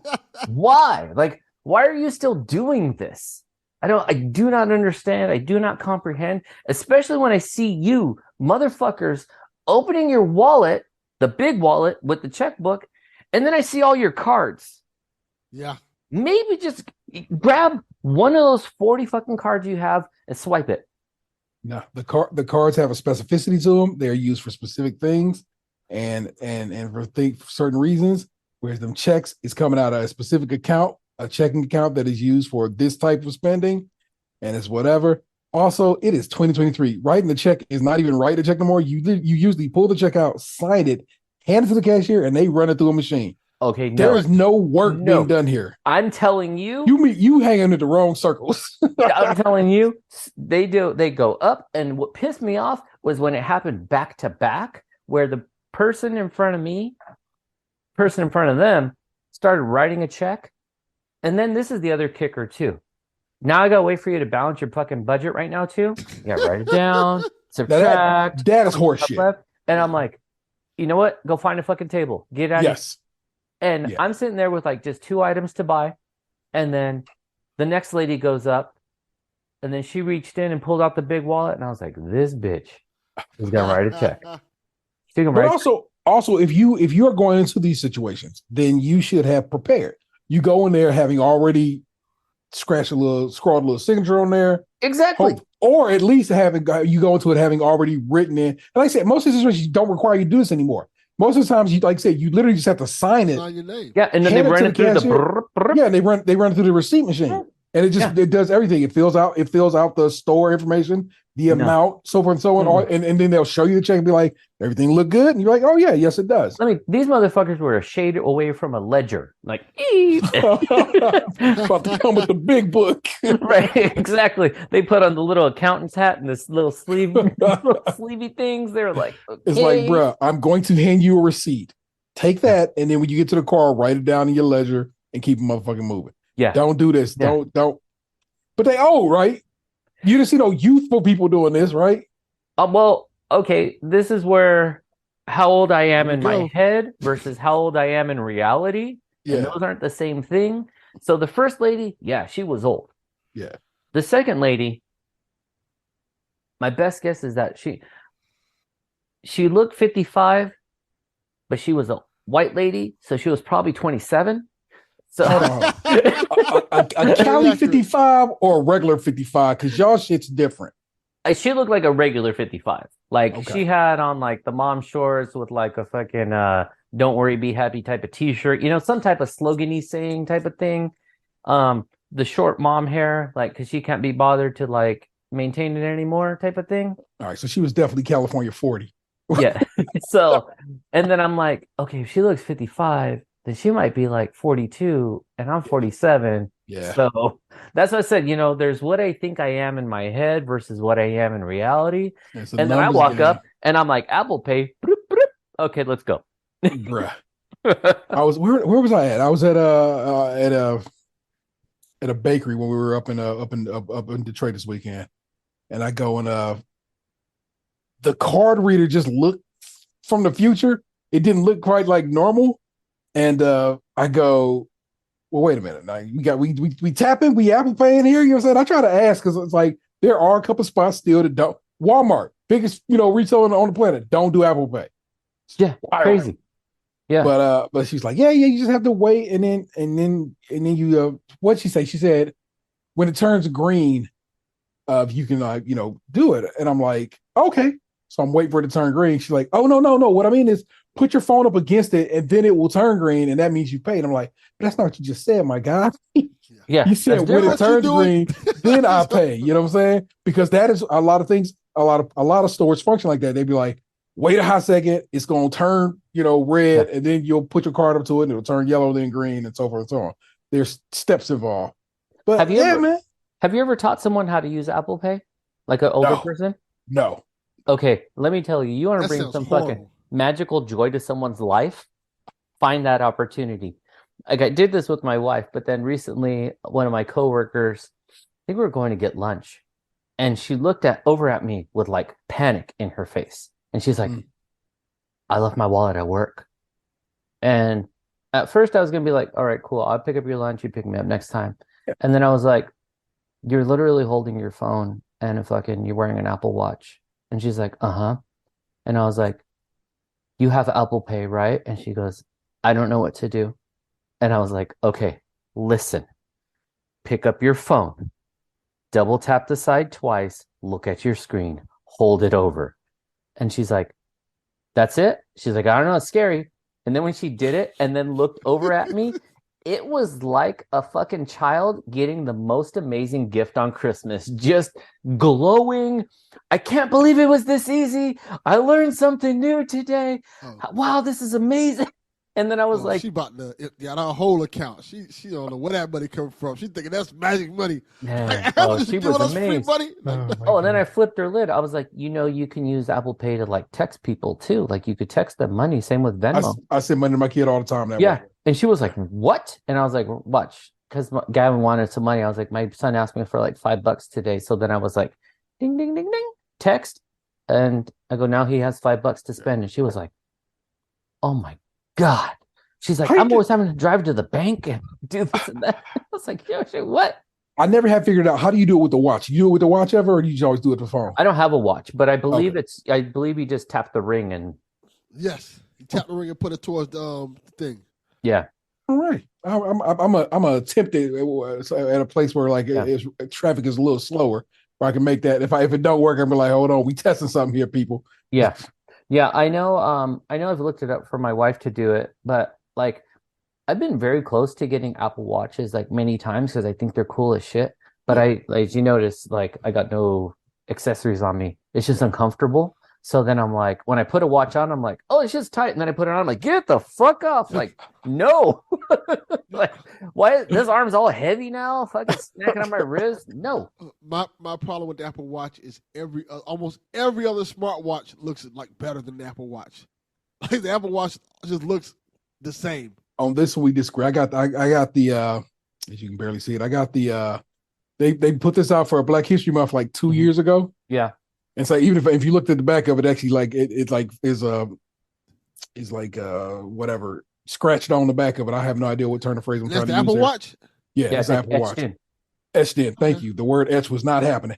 Yeah. And it wasn't like someone with a fucking nail. Like it says it's etched in on the back of the watch. It says Black History Month and so forth. And so like that's why it's got the red, black, and green wristband. You know what I'm saying? That's cool. The colors of the flag on the rise. Anyway, so when they announced it, I was like, it's a red, black, and green Black History Month Apple Watch coming out. I'll be that. I'll be that. You know what I'm saying? So like I kind of want the newest one, the fatter one with the better battery life. But it's not like I have bad battery life on this one. This gets me through an entire day. I mean, like and sometimes like I can go almost 24 full hours without needing to charge it. But I always put on charge right before I go to bed, you know, so I don't sleep in or anything like that there. But you know, whenever anybody, like when the topic of Black History Month comes up and someone says red, black, and green, my mind immediately always goes to X Clan. Yeah, that's what I'm saying. I know that's what I'm saying. So when you said it, on the rise. Yeah, or it's like the red, the black, and the green. Yep. Yeah, it is always that. Fuck, man, X Clan was so hard. I'll admit, like, I was listening to X Clan like on the low because I was like, I don't think this is for me. You were like, I don't think they'll like me. Yeah, I was like. I think if my black friends heard me listen to this, they'd be like, this is FUBU. This is not FUBI for us by you type of thing. So anyway, I'll take this Master Ace. Right. But to bring it back around, people talk to your moms, your dads, your grandmas, your grandpas. Tell them stop writing checks. Like, I know in some circumstances you got to pay a bill and you have to write a check because places are weird like that still. But in public, don't be embarrassing yourselves. Like, you might as well just walk around with doo-doo in your pants if you're doing that too. Like, stop fucking around, disgusting bastards. Still doesn't want to get a debit card from her bank because she thinks that the bank's going to steal her money. Okay, you see, now why you gotta make me look like a dick? I know you love your grandma, and she's a very caring woman, and she'd let you have like 7 pairs of pants while fucking T and I were brokies over here after I just slandered the aged community for writing checks, and then you'd be like, but you know my beautiful sweet grandma. No. I would like this episode to be titled "Slandering the Aged Community." I want you to tag that down. Age, clear word, age, not AIDS. Not AIDS. Whoa, no. If any of y'all heard me say age when I said aged, then that's y'all deaf ass fault. I can't fix the problem. And no disrespect to my hearing impaired people. You know what I'm saying? That was not a whatever. But I'm just having to let fools know. Yeah. Come on, man. You know what a nigga said. This is not ableist talk. You know. Open show. Oh my god! So I think that's a good place to wrap that portion up. So let's get into canceled. Man, thanks to Delvin. Fucking why, man? Shit. So let's talk about what you're playing, like video game wise. What games you've been playing? Brett. Jedi Survivor. Really? Yeah. Oh, is that out? Yeah, it came out last Friday. Oh, or last Thursday night. Yeah. All right. Tell me about it, Delvin. Either you play Fallen Order? Yeah, I loved it. It was great. I didn't like Fallen Order that much. Word? I felt like I couldn't get into it. I felt like the earlier sections were kind of bland and uninteresting. And I couldn't get into it. And this version, well, Fortunately, I got on a PS5 because PC's broke as fuck. Mm-hmm. But this version is different. It feels more vibrant, different. I feel like I'm going to different Star Wars worlds and stuff like that. I'm having so much fun with it so far. I'm on the second or third world in the game that you can travel to. How different is it from the first one? Like, do you feel like you're playing a continuation or a whole new game? Yeah. Oh, without question, you feel like that. I don't feel like some weak Jedi coming out the gate. I feel like feel powerful. Like he's learned some things. He's ready to go on to the next phase. You got 5 different stances you can learn. All right. You can do. You can kind of customize your Jedi. They should have put that in there. I'm really disappointed at that now. Yeah. Fail. but yeah, I'm digging it. It's really cool. It's great. It's so far, as a person who didn't like the previous one that much, I'm really digging this one. It feels more like a Star Wars story. Nice. Than the previous one did to me. I need to get it at full price like right now, or will I be good to wait? Because I didn't get the first one at when it initially dropped. I came across it some months later. Well, people are having problems with it. Like people, and even on like console, people are having problems with it. I haven't had any problem with it, so I would say get it now. But I heard there's supposed to be some like wildly huge like patch coming soon. Today, it came out today. Oh, was it today? Yeah. It got a chunky ass update. On PC, it's like a 124 gig patch. That's a new game. You just replaced the game. Yeah. Come on, bro. And that's for people who want to play at RTX. So, you know what I'm saying? If you want your ray tracing popping off, you know what I'm saying, on the PC, that's your update. But the patch on a console is supposed to be like 25 gigs. I think so. And the game is 147 gigs. Look at that adorable little fella. I love the little man came through. Was like, what's good? Yes, this one Wednesday over here, aka Black Dog. She literally look at her. Yeah, she's a black dog. Oh my god. She knows how to open doors, so she's been chilling outside. And then I watched her right now with one paw. She was like, whoop, like swung the door open, like you ain't keeping me out. I be held back. Those dogs. Nope. They always look either confused or annoyed. This dog right here is she looks like a Picasso painting because it's nothing on her is symmetrical. Like just that one fucking wonky rib. Like I told my wife, this dog looks like if I told the kindergartners, like draw a black pug. Like that's what she looked like. Legs are all from memory. Just the body's like no proportion, just all fucking off. That's what this dog looks like. Huh. Dog's so adorable. Look at her. Oh, I just gave you some smooches. You want to tell her? Little bitch. Little bitch. Anyways, how about you, T? Oh, told you, like I said, Resident Evil 4, and it has been just that Resident Evil 4 and only Resident Evil 4. Oh no, but hold on, since last we spoke, though, I can't say that I finally beat for the first time ever in my life OG Super Mario Brothers. It was Super Mario Brothers Deluxe, the Game Boy Color Edition, if that matters to purists. But finally, in my life, I went through that game. I did use warps, so don't get it twisted. I didn't play all, eight worlds and all whatever. Yeah. But I finally beat Super Mario Brothers, and I'm more proud of that than you would think. I said I was going to do it this year, and I did it. And I played on my analog pocket. When I heard you mention that shit blew my fucking mind. That I was like, weird. How did you? That was like the only game we all had. How did you never finish it? Because one, I didn't even have a Nintendo. Other people had Nintendos around me. I did. So I only played it like when I stepped by people else. So I didn't have that repetition, that practice. You know what I'm saying? Mm-hmm. And so finally, I sat down with it, and this go round with intentionality. Also, like I said, I played, like I said, the Game Boy Color Deluxe version of Super Mario Bros., which has not save states, but it has it'll save your world at least. You know what I'm saying? Okay. So it's like I'm not having to constantly go start back from the beginning. And of course, I know we've all discovered over the years that, you know what I'm saying, if you push the B and start button, you can go back to the world you left off at. But this is even nicer than that. Like I said, if I left off at 4-2, then I'll at least start back at 4-2. You know what I'm saying? Nice. So it's a little even more granular than it is with just the on the NES and so forth and so on. So I went through. That game is so much more inventive than you think it is for its time.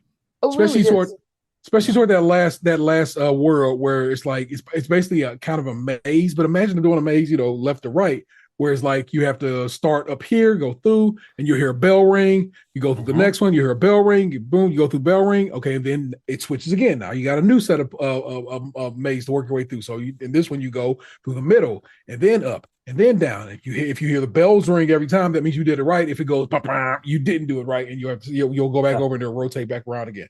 Just a really fun game, and I'm just proud of myself for getting that, man. I said I was gonna do it, and I did that shit. And like I said, that's what I can check off the list. I remember because that era too was like co-op gaming didn't mean you guys were playing together. It meant like you were playing and like your friends were cheering and hyped, Yeah. And so I remember going through that like vividly in my mind where it was like me and some cousins and some friends. And it was like each one of us taking turns trying to figure out how to do the pattern.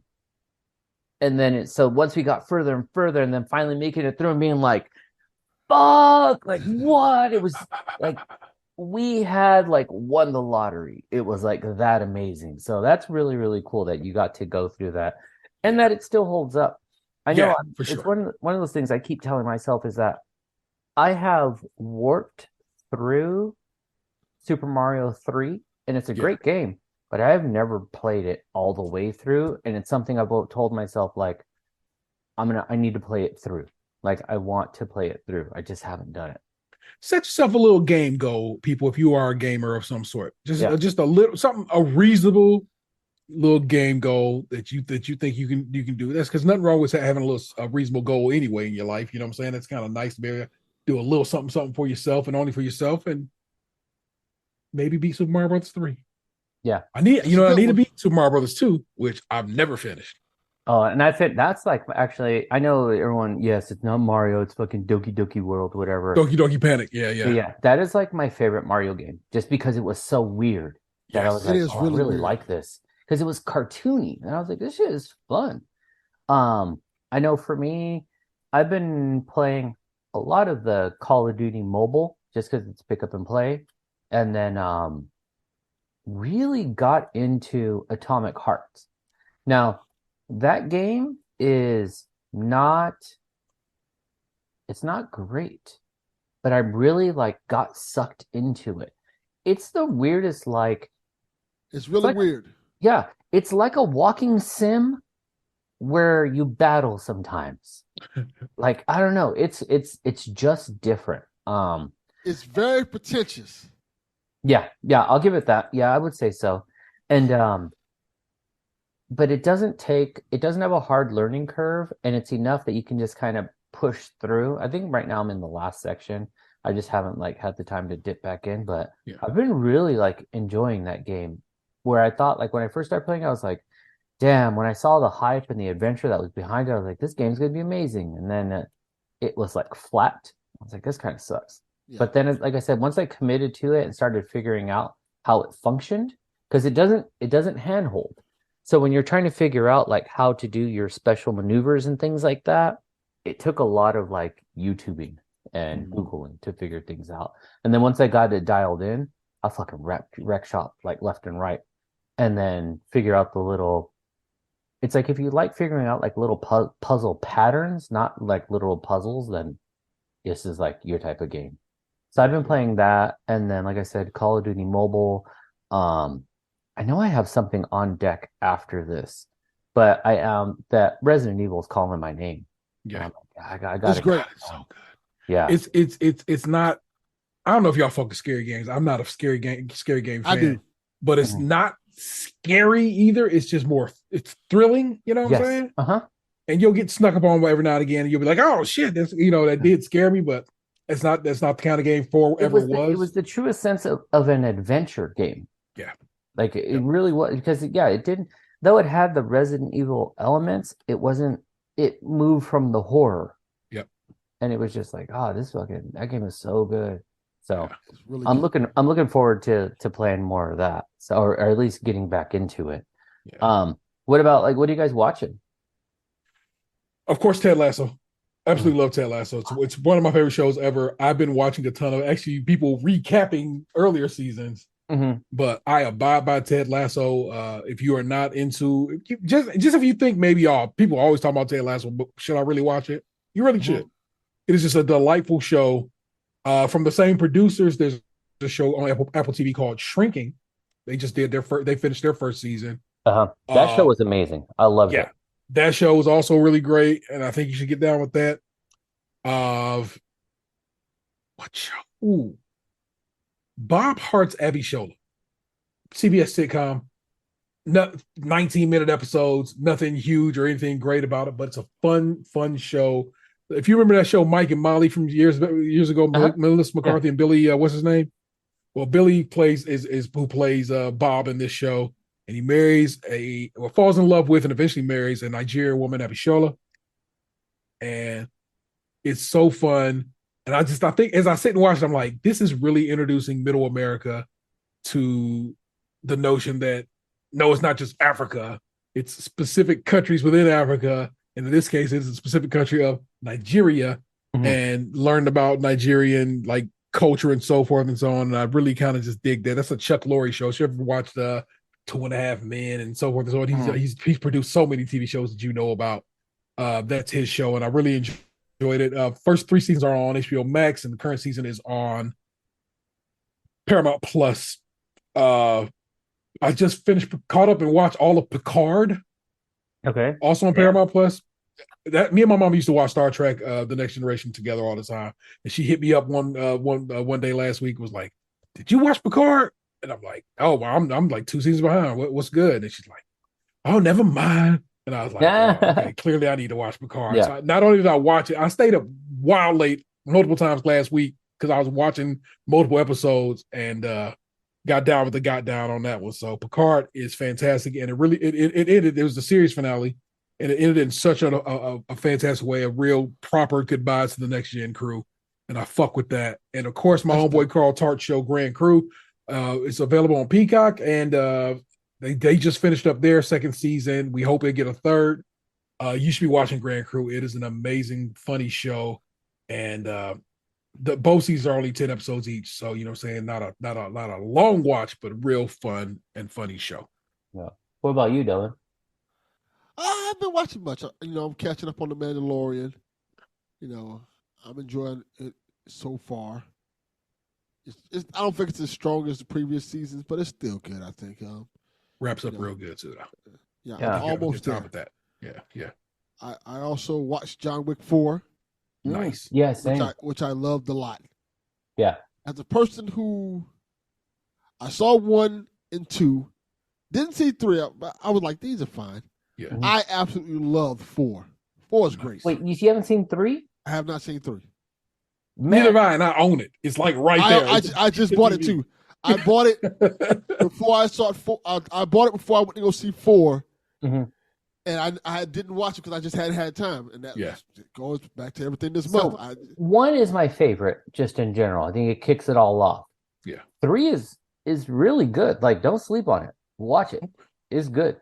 That's what's up. Yeah, I think I am, because my son really wanted to see 4. And so he's the one who really got me to go see it, because he kept saying, "I want to see John Wick 4. I want to see John Wick 4." I'm like, all right. I mean, I was cussing you out recently because I had just watched 4 like the first weekend it came out, and then I was like, I know Delvin's got these fucking John Wicks in the voodoo, and then he didn't, and I was like, what the fuck is wrong? Yeah. Like, why? I might. So we'll talk. We'll try. It's a whole bunch of shit on that voodoo account right now. Did y'all watch? Did everybody see the Super Mario movie? Yeah, no, fantastic. I haven't. I'm gonna wait for it to come out. A delight. I will certainly buy the Blu-ray. I saw it twice, 2 days in a row. I took me and Vanessa saw it on a day off we had, and then my kid was talking about they want to see it. So I was like, oh well, you know what? You working on your highway driving anyway? We'll just drive to wherever and we'll go go see it. So got to see it 2 days straight. Me and Vanessa saw it. I was wild tired. Again, I told you I'd been staying up watching Picard. Yeah.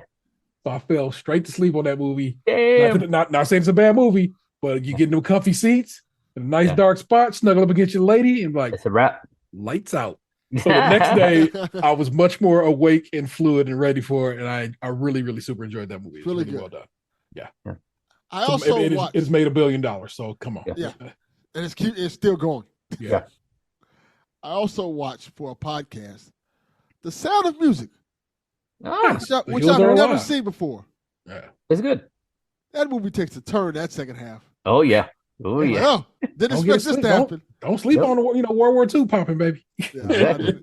I did not realize where that movie was going. Yeah. Oh, it's fucking. Hey, we're out here just have a look, nice romp through the hills. Nazis. Yeah, it's just so random. I'm watching it like, oh, this shit is boring as fuck. I'm sick of these goddamn shows. Like, oh, yeah, so that's what we're doing. Like, oh, okay, yeah, that's interesting. Yeah. Disney was like, you want to see something? Is that a Disney joint? Is Sound of Music a Disney joint? It's Fox, which is owned by Disney now. Yeah. Yes. But I thought it was Disney out the gate. Because I thought you associate Julie Andrews with Disney. Well, no, I associate the vinyl with the Disney logo on it in my mind. Because it was like a little globe, like Epcot, and then it had the ears. And possible. My fourth grade teacher would play that fucking album all the time, and I remember like looking at it, and so in my head, I'm like, "Oh, it's Disney." I know this because it's not streaming anywhere yet. It's supposed to be going on Disney Plus soon, so I had to buy the movie to watch it for this podcast. I'm like, this motherfucker. Are they gonna? Did you though? Because it's 2023. We don't got to do that. See, look, I could have rented it. But I know my ass, if I was to rent that movie, I'd have fell asleep like halfway through it. Yeah. I'm just saying, there's means to procure things, bro. Yeah, that's true. But are they going to release Song of the South? No. Absolutely. At this point, they got rid of Mr. Toad's Wild Ride and shit, right? And Splash Mountain. They're like, none of that no more. We got to flip this. Yeah. Let's see. I mean, my wife and I have actually been watching like a ton of shit. Watch Beef on Netflix. Everybody been telling me to check that out, man. What you think? I'll say this, it's got a lot of really good like twists and turns in it. It's very intense. But the characters you can get into them. Like I recommend watching that show. It's AAPI History Month, you know what I'm saying? We should probably be doing it anyway. Exactly. So I recommend watching it. Yeah, that was really because I think Fowler was like, hey, you guys should check this out. And I was like, man, you like whack shit, so no. But then I watched it and I was like, oh, this is tight. So that was really good. And then watching Yellowjackets, and I have no clue where this show is going. Vanessa's been watching that and is in love with it, man. So hey.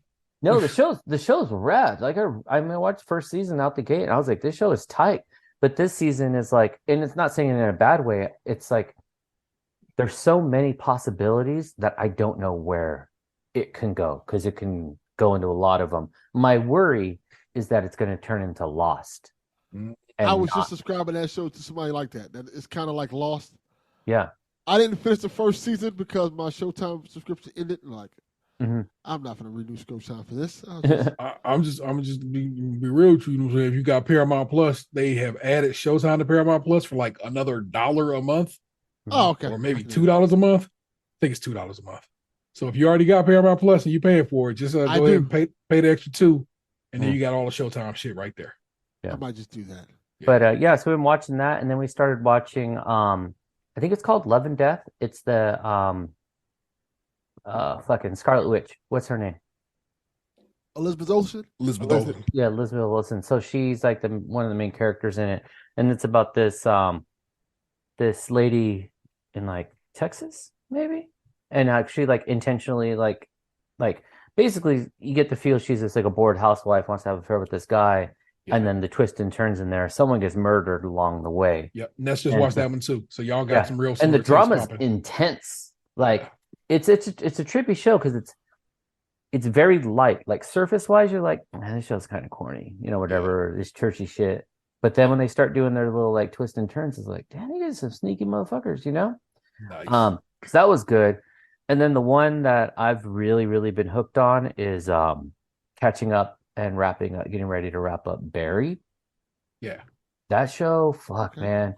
The way that the characters developed on that show, like, central focus was Bill Hader. And then as it's like gone on, it's like everyone starts to be a standout. And like NoHo Hank and his like experience with like his relationships and stuff like that. Fucking show is so good.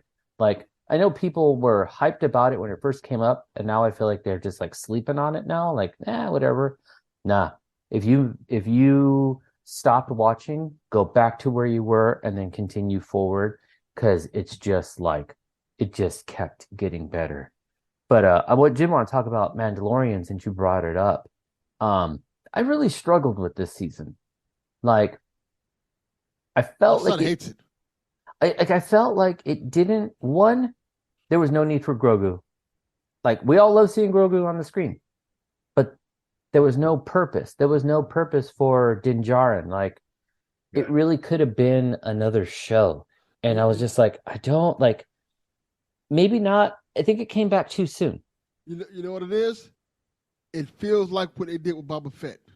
And I don't like what they did with Boba Fett in terms of like they made Boba Fett show about everybody except Boba Fett. Yeah.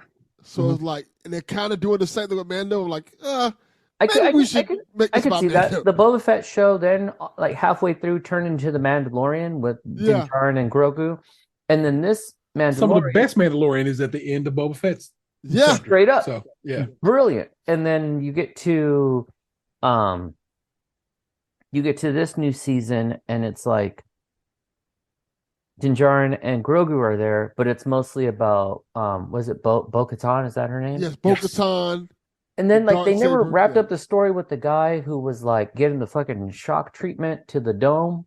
Like they just left stuff on the table where I was like, this is real sloppy. I find it interesting in your mind you say left stuff on the table, whereas I definitely know this is just setups for further down the line. Well, no, I know it's just setups for down the road, but it's like there needs to be something to then go, this is where this is going.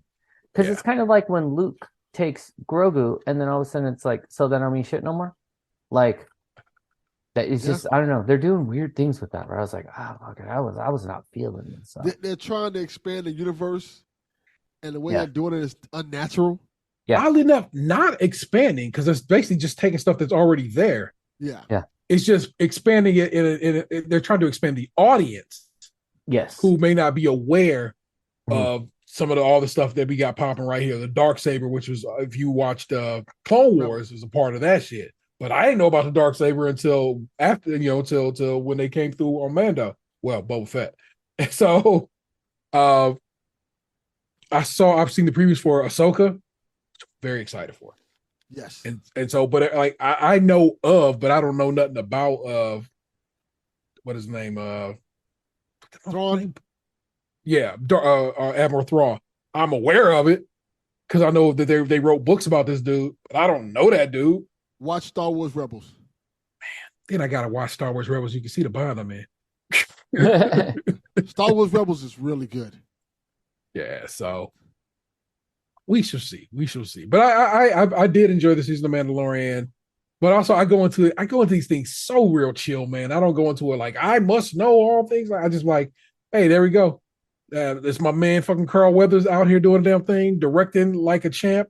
It's Bryce Dallas Howard out here directing episodes like a champ. Right. Those two pieces were amazing. Yeah. Yeah. Seeing their contribution to this, I was like, you gotta love it. Like you gotta fucking love it. Yeah. So I agree. I just take advantage of it that way. I guess I'll just try to look at it real. Boba Fett to me was just it was ridiculous. The damn teenagers on those weird bikes. What's going on that show, man? Yeah, right? That show was real weird, right? That. It was. Yes. Yeah, there's real Power Ranger shit going on in that one. So homie did a little spin with the gun. Yep. Which way would he duck and spin? And like, bro, what was that? Like, you could have been shot dead in the meantime. While you over here spinning around, bullets could have been traveling towards you. My man got swagger. You know what it is? Andor was so damn good that a lot of shit is starting to pale in comparison. You know what? I hung on till the end, and then I was like, I get it. I get it. Yeah. That one, that was super dope, bro. All right. Well. So to bring it round home with our last section, what you spinning? See, I'm gonna start with you since you're our record store day guy. Lay it on me. This is something I found out a couple of days ago. My kid sent me a cool little Instagram post, and it said that 50% of vinyl buyers in the U.S. don't own a record player. Yeah, I get it. I get it for sure. Because Which I I could found- say, speaking for myself, it was like buying like art or like Yes. Yeah. collecting trading Yes. cards. You know, where it's just Yes. like I have this piece. Yeah. The artwork, the vinyl itself, like so many components come to it. Exactly. Well, I posted this in a hip hop vinyl group on Reddit, which is just a group I'm a member of and I really enjoy. And man, some people are like, I get it. And some people are just infuriated about the idea of it. And I'm just like, Really? I'm just, because of course in their mind it's one of two reasons. It is people who don't respect vinyl. These are the people who don't call it records. They call them vinyls, which is terrible. It just sounds awful in my head because that's not what that's referred to as. It's records. Yeah. And it's English is a reason. You know what I'm saying? Yes. Or in their mind, it's resellers who are out there just, saying, fucking it up for the rest of us who want to, buy records. And we can't because people are out here, grabbing them shits up and then selling them at an exorbitant increase. And so I just found that to be so amusing and actually downloaded because, I was like, where did this come from? So I finally went to a news source and got the actual direct slide from a company called Luminate, who I guess took all this data from they did some stuff at South by Southwest when they were where they like basically did research. About 3,900 people contributed to this, and then you just extrapolate it out from there. That's how statistics work. And it says 50% of consumers who bought vinyl in the past 12 months own a record player, compared to 15% among listeners overall. So it actually has nothing to do really with 50% of people buying vinyl don't have record players. But it's interesting that's where people have taken that story to. It's like, you know what I'm saying? The data they actually have here is just saying people who buy vinyl own record players more than most music listeners overall. But that's not where the story end up coming and coming out to. So it's like, how silly is that? In the realm of records, what's over here? I've spun 2 out of my 3 Lice records as Homeboy Sandman and Aesop Rock, and that is my shit. What else is over here? Finally got those Vinyl Me Pleases that never shipped. They end up shipping me new ones. And in fact, the one I just opened earlier was the second one that just came yesterday. I got, what do I got? Man, I got records back. Oh, hold on, I can reach back here and grab it.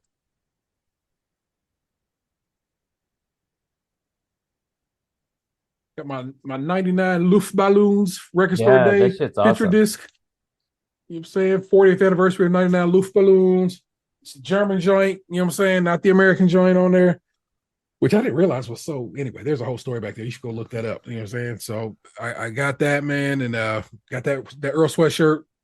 Finally, that record, you know what I'm saying, was Vinyl Me Please record last month. And so that, and I got Delvin his Nas joint, Chaufie, yo, Beach House. It said it arrived today. So if you got, if you I did get it today. Okay, good, good. All right, so you know what I'm saying. I got Chaufie his Beach House joint that his record store was supposed to hold for him, but then they played them all because they're bitches. Yes, I will be talking about that very soon. But record store day ended up being a very interesting thing for me this year. Record store day happens twice a year. People, it is they do one in like the spring and they do one record store day, Black Friday. And for me, the process has always been easy. I go to my local record shop. I get there about a half hour before they open. And I'm usually number 1, 2, or 3 in line.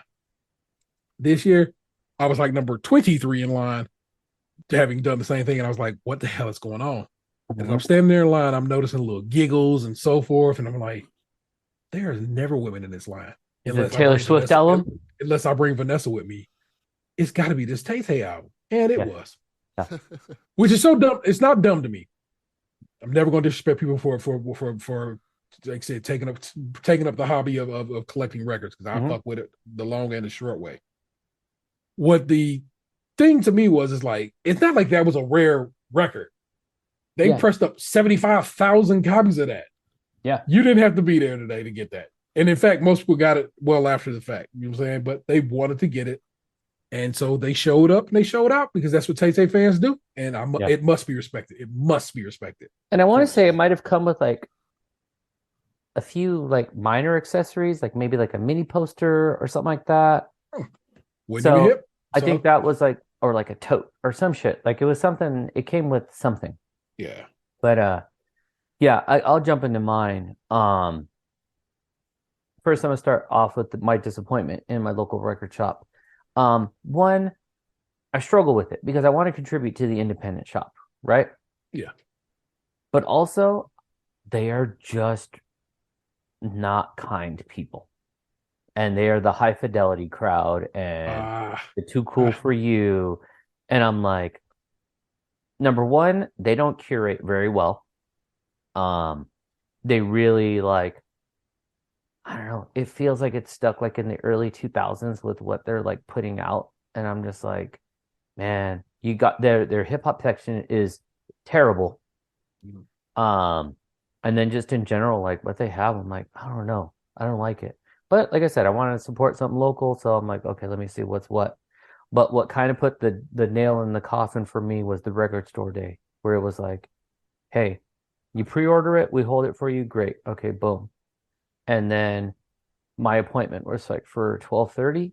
Yeah. And then when they had people like waiting in these like sort of pods and each or like corrals, and in each one of those corrals was probably like 30 people. And so when I show up, I'm like, oh yeah, I got my appointment at this time. And the guy working the front goes, oh yeah, you got to go back around the corner. And so I was like, oh, I'm sorry. I thought it was like appointments. And he's like, yeah, we're just, we're way behind. Like we're barely letting in 11 o'clock right now. And I was like, you fucking kidding me? So you are like an hour and a half behind? And then he's like, yeah, oh, we're already out of this and we're already out of that. And I was like, but I thought you were holding. He's like, we are, but it's still like a first come, first serve. And so you run the risk of not having your item. So then I'm like, okay, so what's the need for, like, in my mind, I'm like, what's the need for the fucking appointment? And what's the need for this pre-register when it's all fucking bullshit? Yeah. And then I'm looking on like social media later on Instagram, people are like, shout out to Fingerprints for having the most organized. And I was like, did I go to the wrong shop? Like, what the fuck are you talking about? Like, and it's been rainy and gray lately around here for a long while. And it was like a beautiful, hot, sunny day. But since it hasn't been hot and sunny in a long time, I was like, it's too hot for a motherfucker to be outside right now. So, like, I'm not doing this. Yeah. But they were already behind. They were already out of shit I wanted. I was just like, fuck this. I'm not going to do it. And then the bright side was that was the day I got my new stereo. So I was like, okay. But I did get some good finds recently. One, shout out to T for coming through on that Beach House album. That bitch is clear. Like, I already have a clear album. Word? Yeah. I already have a clear album. This one is invisible. Like, we're not even saying clear. Like, look at right now, I'm holding it. Like, bitches like that. Where I was like, whoa. When I pulled it out of the sleeve, I was like, damn, this is crazy. So it's a beautiful album, man. Thank you so much. Yeah. And then I've ordered another Death Heaven album. I went in Discogs. That fucking Discogs, man. It gets you. Because I've been looking for the color versions of one of their albums, and I was like, okay, these are cool. And then I see there's an exclusive record store day from a few years back, and it's purple. And I was like, well, I gotta get the purple album, you know? So purple album came through. It looks really, really cool. It's like a more lavendery color, but then with like ripples of black in it. Very, very light. Almost like if it was black marbling. So that's really, really awesome. And then the last album I picked up it's the first Chicano Batman that got re-released recently. And it's on a blue and white vinyl mashup. And the blue and white looks basically like a sky with like white clouds. So that the aesthetic of it is like really, really cool. So those are like my big three that I've been playing lately. But yeah, the Beach House arrived today. Like I said, that purple Death Heaven is fucking beautiful. And then that Chicano Batman, like it really, really does look like it actually reminds me of you know how the sky looked like in Raspberry Beret, where it was like very like fake blue, overly white clouds. Like that's how this is like marbled or mixed together to make the Chicano Batman album. So it's cool as shit. So nice. Yeah, I'll keep buying. My list keeps growing because I'll get an idea and I'm like, I should probably own that one too. I should probably buy this one as well. So, I'm on the hunt. But let's take a quick peek at my list in my email. These are things that are ordered and will hopefully arrive sooner than later. There is that Bar Simpson that I ordered, has not shipped. No, he says he shipped it, but that it didn't get scanned at the post office. I don't trust him, as you know. Yeah. I ordered the Capital Punishment Big Pun 25th Anniversary Edition. That one don't even ship until like the end of the year. I have, let's see, Busta Rhymes The Coming. That's no dope album. Tyler the Creator Wolf, Tyler the Creator Call Me If You Get Lost Estate Edition. So I got a couple of Tyler albums. De La Soul's Stakes Is High. That Freddie Gibbs Spotify fans version of it in Cobalt Blue. So that these are things that are coming eventually. And of course I still have the order out with the Alchemist of Sandwich. And like I was only able to get that on black vinyl, as opposed to some of the other options they had. But it is ordered, and I'm awaiting its arrival along with the cassette. So that's what's all out there that I've ordered currently. That I am waiting on it to arrive.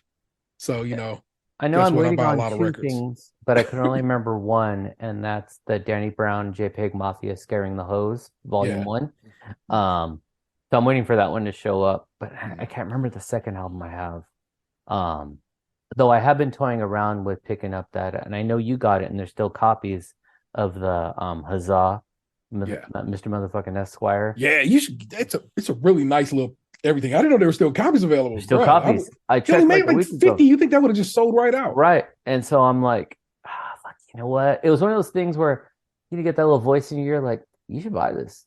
You should buy it. And I'm like, I should buy it. I'm saying right now, it's really well done. It's really well put together. The vinyl is quality, sounds real good, but also just everything about it came in a nice, neat package. And I just respect it. And the fact it didn't sell out yet is ridiculous. You should just get it. Yeah, I think so. Well, with that, everybody, thank you for listening to us. Really appreciate you guys just being patient. Sometimes life gets in the way, so we got to take little breaks here and there. Sure. But man, T and Delvin, thank you guys for sitting in this evening. We'll be back around soon. Give us another month. Keep an eye on the Instagram. I'm trying a new idea where we're going to be breaking out and kind of recapping some of our thoughts from the episode. So you can catch us Cadillac on Mars on Instagram. That's going to be the main place. I don't know. Twitter's kind of funky still, so I'm like, it's just weird. Somebody throw some Blue Sky membership. Yeah, so for real. Let a brother know if you get the invite. So on that, we out of here. Peace. Damn, what if I never hit record?